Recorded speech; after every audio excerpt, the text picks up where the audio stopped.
Terima kasih Anda masih bersama kami dalam Berita Papua hari ini.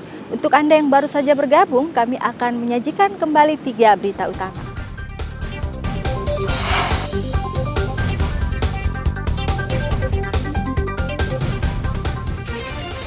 Sebuah kapal penangkap ikan di Merauke tenggelam karena dihantam gelombang tinggi.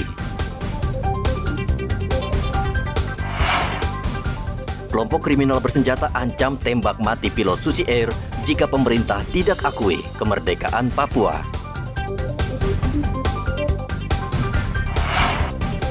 Kasus malaria di Timika tinggi, warga diminta waspada.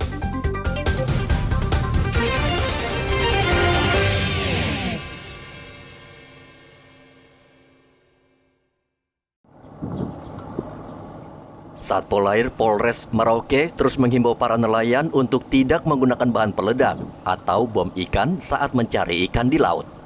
Kasatpol Air Polres Merauke AKP Prisutejo mengatakan walaupun pihaknya belum menemukan indikasi penggunaan bom ikan, polisi tetap akan menyosialisasikan masalah ini ke para nelayan. Kami juga menghimbau kepada masyarakat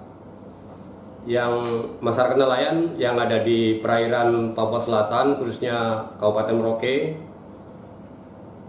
Kami menghimbau untuk tidak melakukan penangkapan ikan dengan cara melakukan penangkapan dengan bom atau bahan peledak, karena itu akan merusak ekosistem yang ada di Laut Papua Selatan. Demikian. Tapi untuk sementara ini belum ada memang artinya penangkapan ikan dengan menggunakan bahan peledak di Kota Merauke, Pak? Ya, memang dari hasil kami melakukan patroli sampai saat ini belum pernah ditemukan adanya nelayan yang melakukan penangkapan dengan cara menggunakan bahan peledak.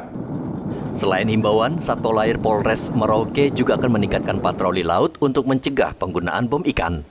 Bom ikan sering digunakan dalam mencari ikan, padahal ledakannya bisa merusak terumbu karang dan ekosistem laut. Perairan Laut Arafura kaya dengan sumber hayati laut dan menjadi gantungan hidup para nelayan di Merauke, Papua Selatan.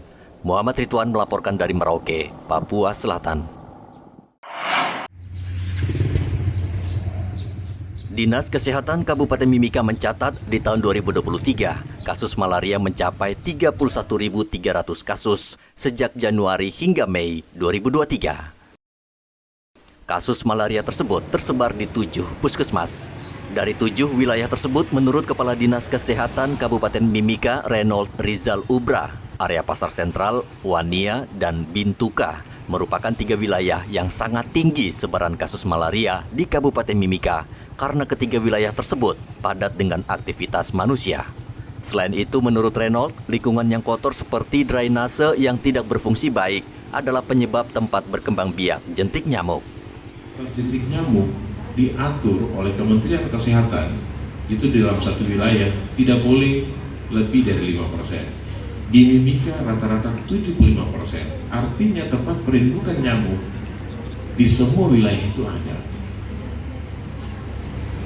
Pengasapan atau fogging yang sudah dilakukan itu hanya untuk membunuh nyamuk dewasa, tetapi tergantung dari kecepatan angin dan juga curah hujan. Kita lihat belakangan ini curah hujan tinggi, angin pun tinggi, gitu. Jadi sehingga ada kemungkinan nyamuk dewasa tidak akan selesai, tidak akan musnah. Yang kita lupa adalah jentik nyamuk yang ribuan yang ada di dalam. Meskipun hanya satu botol begini, tetapi jentik nyamuknya sudah ribuan. Data Riset Kesehatan Dasar Rikesda Kabupaten Mimika menyebutkan 86% masyarakat Mimika saat ini sudah menerapkan 3M, yakni menutup, menguras, dan mengubur untuk mencegah perkembang biak nyamuk malaria dan DBD. Dari Mimika, Papua Tengah, Igobat Momolin melaporkan.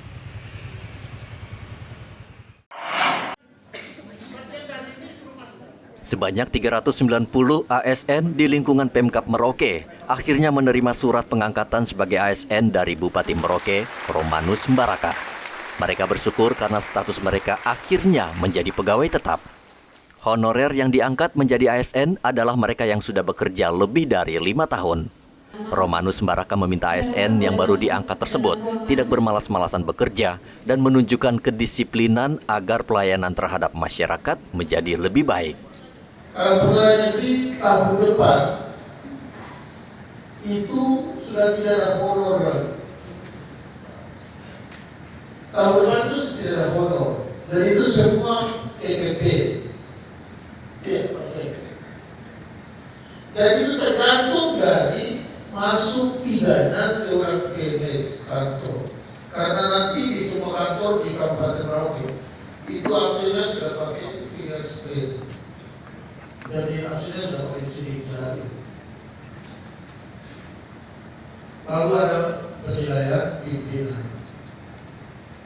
Gitu. Jadi besok kayak honorasi dari SK ini itu tahun depan sudah tidak ada. Jadi itu sudah menuju kepada profesionalisme. Jadi pegawai negerinya betul-betul harus profesional. 390 ASN yang baru diangkat itu akan ditempatkan di berbagai OPD dan distrik yang ada di pedalaman. Muhammad Ridwan melaporkan dari Merauke, Papua Selatan.